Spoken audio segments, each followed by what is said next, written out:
Certainly you can find some dank flower in some areas that you wouldn't have predicted before, but the reality is that you want this stuff to be as close to the equator as possible, as dry as possible, as high in elevation as possible, as cool at nights as possible.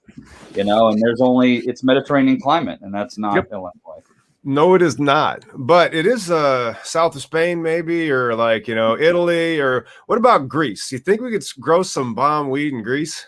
I think you could find some place to grow some bomb. If you can grow decent grapes, you can probably grow decent weed. The Dutch, one of my lives in this 20-year career was bringing Dutch greenhouse technology to the U.S. through a company called Triq, Triq.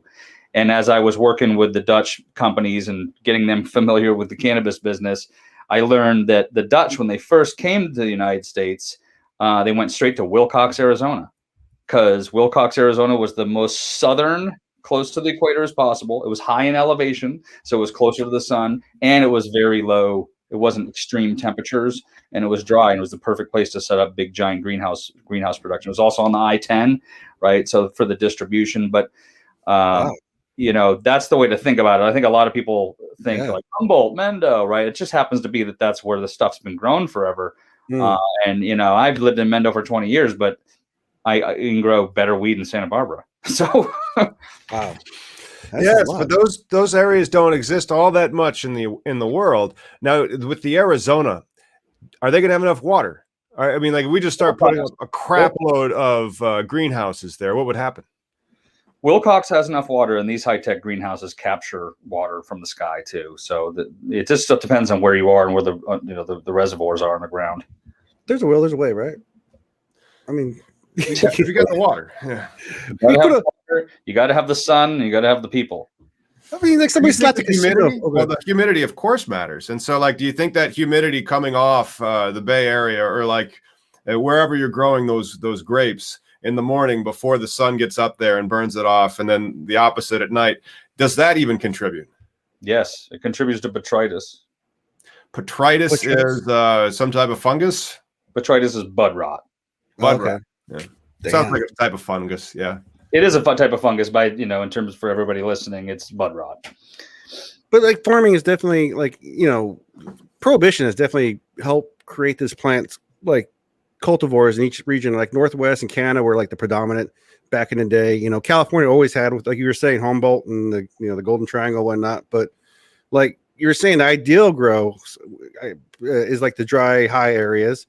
But don't you also think like the farming technique, like in each place, you're saying the weed's always going to be greater in the ideal place?